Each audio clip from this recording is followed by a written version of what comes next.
When studying American history, one of the most important questions to answer is how did Americans justify slavery? How did they convince themselves that they had the right to own black people as property? What we find is that they had numerous ways to justify slavery, including philosophy, religion, science, and straight-up lies and self-deception. One prominent way that slave owners justified slavery was by turning to the ancient Greek philosopher Aristotle, who is without a doubt one of the most famous philosophers in human history. American education in the 18th and 19th centuries had a heavy focus on ancient Greece and Rome, and Aristotle's philosophy was studied by many Americans, including the Founding Fathers. Even though Aristotle was extremely intelligent and a very influential thinker, he left the world a dark legacy when it came to his views on slavery. Aristotle believed that slavery was normal and natural, and that some men were born to be masters and others were born to be slaves. He argued that humanity is divided into two, the masters and the slaves, or those who have the right to command and those who are born to obey. Therefore, to justify slavery, all American slave owners had to do was point to Aristotle. They argued that white men were the natural-born masters and black people were the natural-born slaves. However, an even greater justification for slavery than Aristotle was Christianity. Slave owners frequently justified the right to own black people as property by citing the Bible and arguing that slavery was sanctioned by God. As Samuel F.B. Morse put it, slavery per se is not a sin. It is a social construction ordained from the beginning of the world for the wisest purposes, benevolent and disciplinary, by divine wisdom. There are plenty of passages from both the Old and New Testament that condone slavery. For example, Exodus provides detailed rules about owning slaves and tells slave owners that the slave is their property. In the New Testament, Paul says, "Slaves, obey your earthly masters in everything, and do it not only when their eye is on you and to gain their favor, but with sincerity of heart and reverence for the Lord." Slave owners would often read the Bible out loud to their slaves to show them that God approved of their enslavement. For example, when Solomon Northrop was enslaved in Louisiana, his master would preach pro-slavery sermons on Sundays.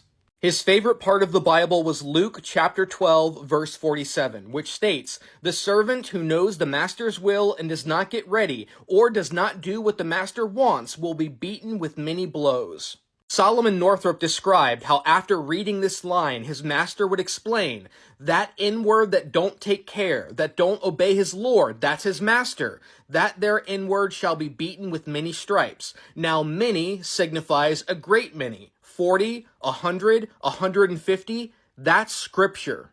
One of the most popular ways that slave owners used the Bible to justify slavery was through the curse of Ham. Most of you are probably familiar with the story of Noah. In Genesis, we learn that God told Noah he was going to destroy the world in a great flood, and he instructed Noah to build an ark and fill it with 2 of every animal so he could repopulate the world after the flood was over. In the story, Noah obeyed God, and after the flood, he became a drunk. I mean, you can't really blame him. He did just watch God annihilate nearly every living being on earth. In Genesis, we hear of a strange story that involves one of Noah's drinking binges. One day, Noah gets drunk and passes out naked. His son Ham sees him and tells his 2 brothers, who cover up their father with a blanket. When Noah wakes up and realizes that his son saw him naked and dishonored him, he curses Ham's son Canaan and says, "Cursed be Canaan, a servant of servants shall he be." Some Americans interpreted this passage from the Bible to mean that all of Ham's descendants were forever doomed to be slaves, and they argued that black skin was the mark of the curse of Ham. Therefore, when Americans sought to justify slavery, all they had to do was say it wasn't their fault. It was Noah who cursed them to be slaves, and since this came from the Bible, it was seen as the word of God. This story might seem ridiculous, but many slave owners used this argument to rationalize their right to own black people. It didn't matter that this story was irrational and absurd.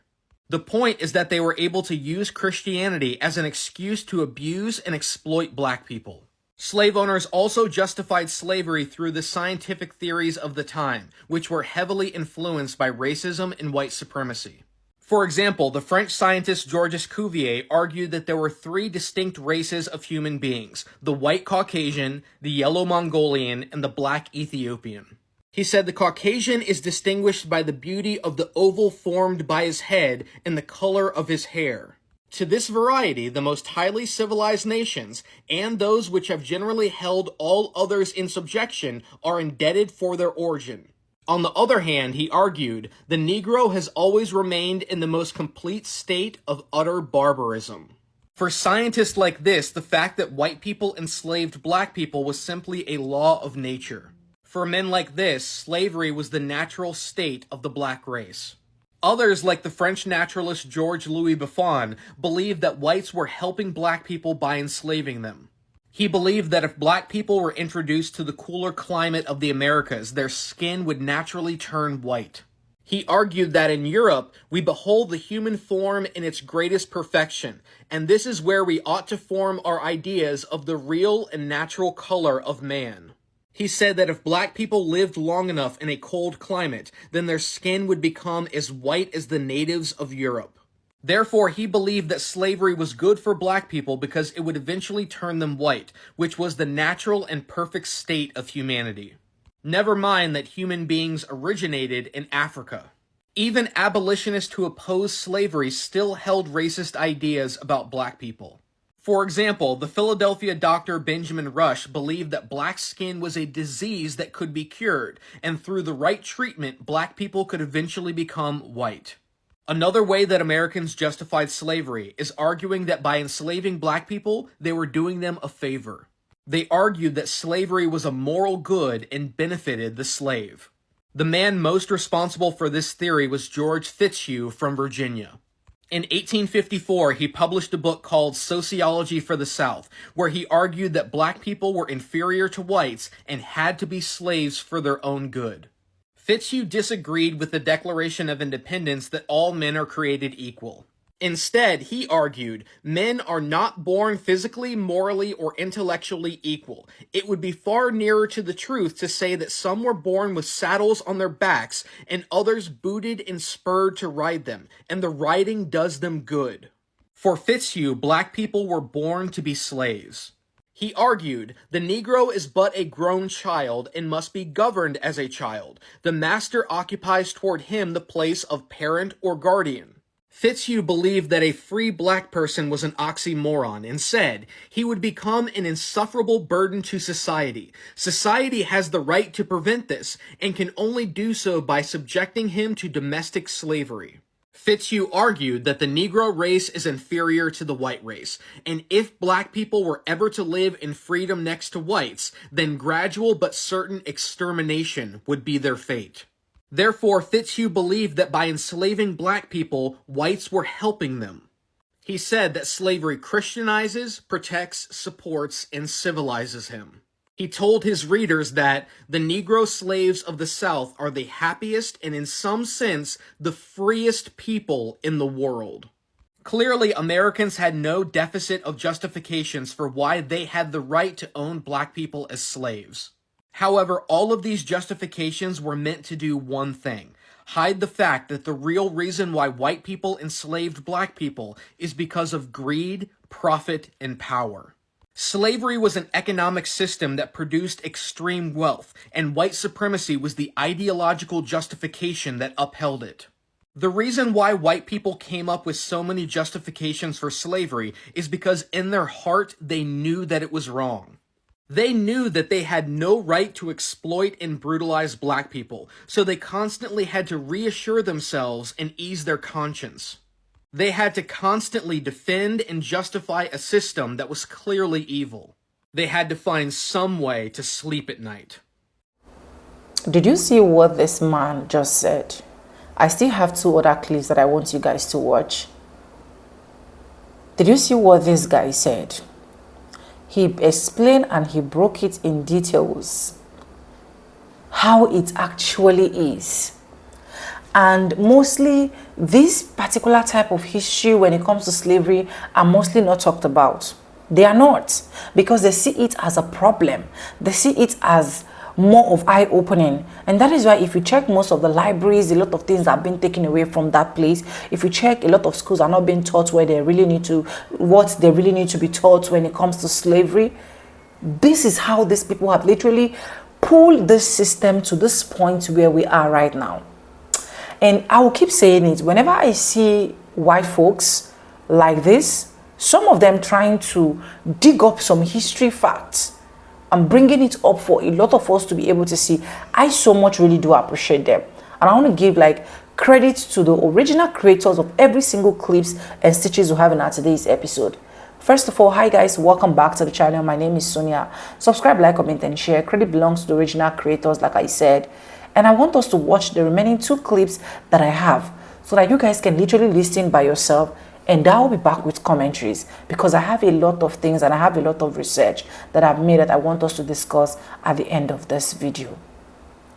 Just so pathetic. Let's continue. I'll be back. Something that we need to remember about chattel slavery that's different than any other type of slavery that we've had in the history of this country is that chattel slavery and the slavery system itself was the biggest economic contributor, more than banks, industrialization, and railroads. People were taking out loans with human beings as collateral.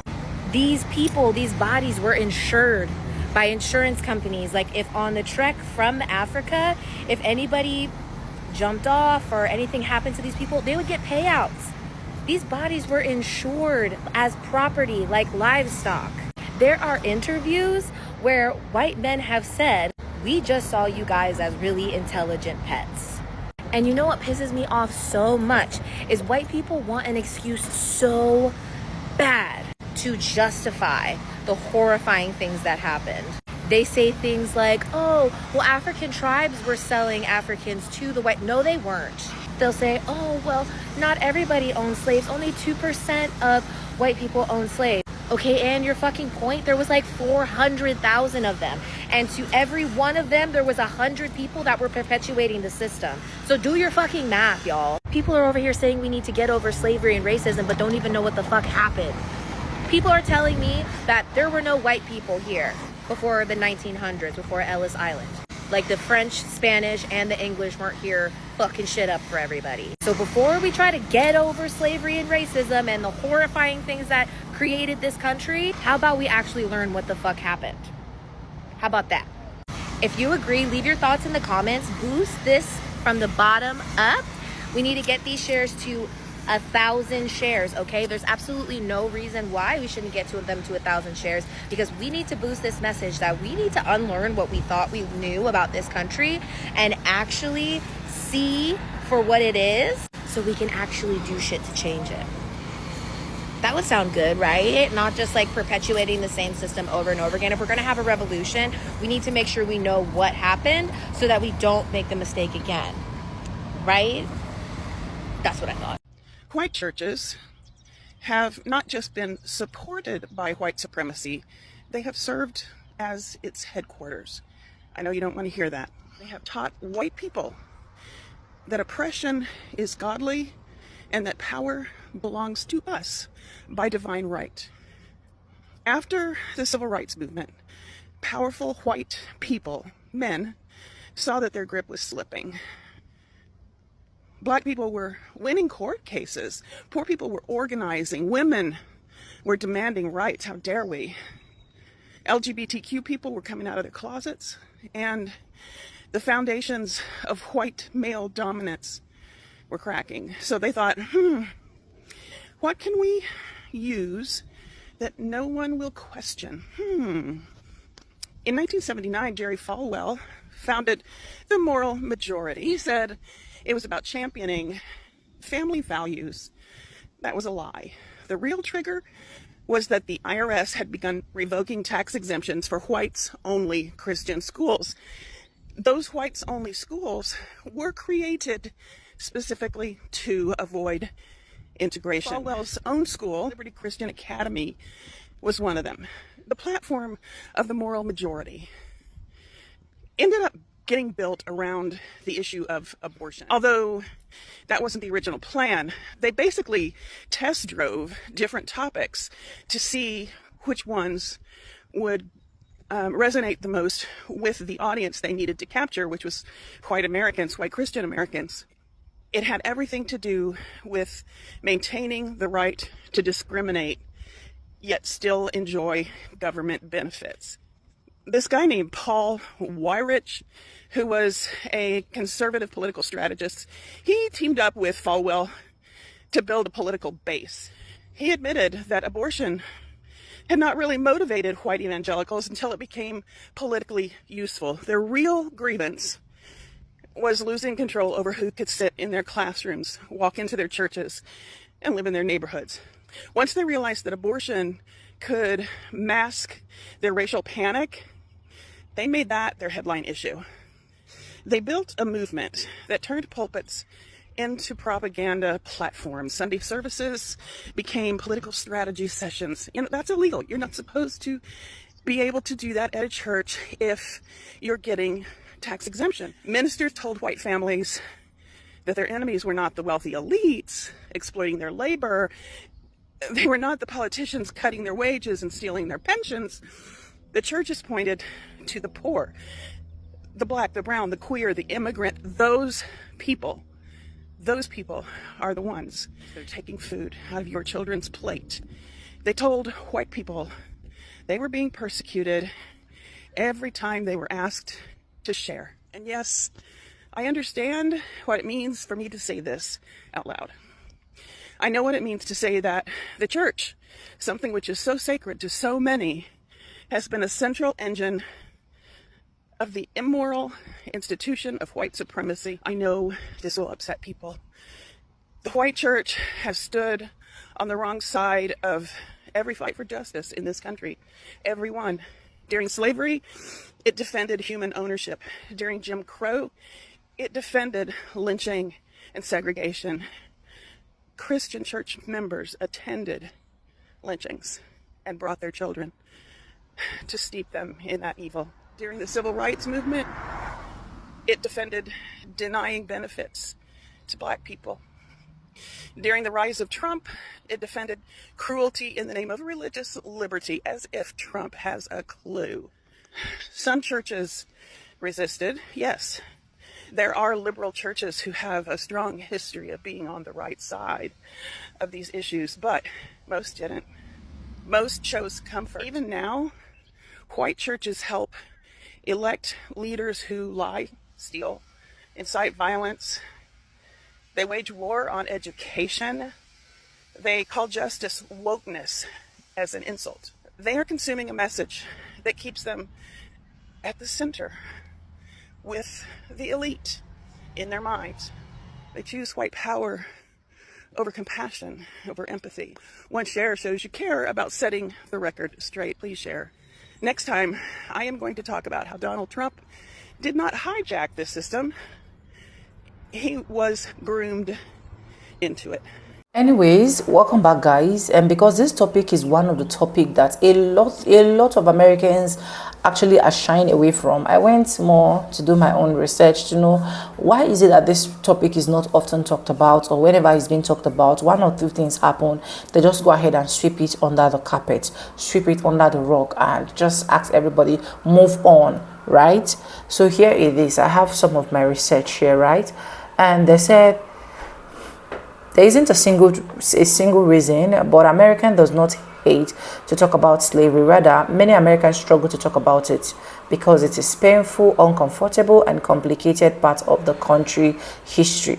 And for these people that are suffering to talk about it, as far as I'm concerned, are the black folks, because it is painful to us. I don't think for the white folks it's actually painful to them. I don't think so. In fact, I think they even enjoy that it happened, because a lot of them still wish that it's still happening right now. Because if you check most of the things that is even happening on the internet right now, you know that literally this is what is really happening. So let's continue, guys. Now, they said number one, it forced people to comfort guilt with responsibility. Slavery was brutal, violent, and racist. Talking about it means admitting that the country was built on exploitation of millions of Africa, and of which is true. I don't know. Is that not what it is? Is that not what it is? You see why at some point a lot of people will even give up in researching, because at the end of the day you keep seeing other things. Now that one said, some people feel uncomfortable, guilty, defensive, so they avoid the topic. Literally, the people that feel uncomfortable and feel the pains about it, as I'm talking to you guys, is the black folks. But for people that are saying they are defensive or feeling guilty, it is none of our business. One thing I know is we'll continue to talk about it, whether they like it or not, because it's actually what happened. And since it is what happened, we cannot just close our eyes and act as if nothing really happened, right? Now I hear they said some people fear for conflict. Conversation about slavery often bring up issues like racism, privilege, inequality today, and yeah, this can lead to arguments. Some people prefer silence instead of tension. Exactly. But the truth is, even no matter how they are even scared of all of these things like racism is still what is eating deep into the society till date. Privileges, we have people that want to use their privilege against every single person. I did a video yesterday where this lady sat down on the other end and put her bag on this other end because she feel like it is actually her right, it is actually her privilege for her to do that, right? Inequality, we already know that Americans are having inequality. Like, in fact, every single country is having inequality. The country that have mixed race, right? So that should not even be so much a problem for them. Now, myth and denial. Some Americans were thought a cleaned up version of history that leave out the worst parts. So when the truth comes up, they resist because it challenges what they were taught to believe about their country. We already know that for centuries over centuries, a lot of things have literally been hidden under the rock. A lot of things that is supposed to be A has been turned to B. A lot of things that is supposed to be C has been turned to D, as far as I'm concerned. So I will keep saying it. Americans have seen it all. They've literally seen it all. There is nothing that they've not seen. Do you get? Let's continue. Now, political division.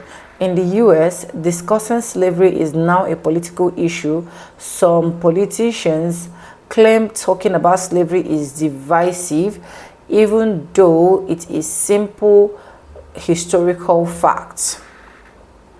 This makes schools and community nervous about addressing it openly.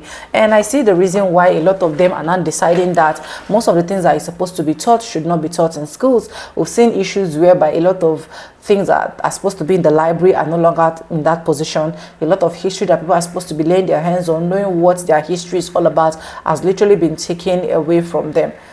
So what else can they not do? There's literally nothing they cannot do, right? Now, the fifth one I have here is it connects to present day racism, right? Which is talking honestly about slavery leads to questions like, why do racial inequalities still exist? It existed because the system has been built that way. And even till now, that is what they will continue to do. Like, they've literally not seen anything about black that is good for them. How does segregation and Jim Crow grow out of slavery? How do past injustice shape today's life? Some people don't want to talk about this because it exposes ongoing racial problem. The sixth one I have here is shame about national history. Countries like Germany openly confront their darkest history, but Americans struggles to do the same because slavery lasted over 200 years. 200 years. That is how much slavery lasted. Over 200 years.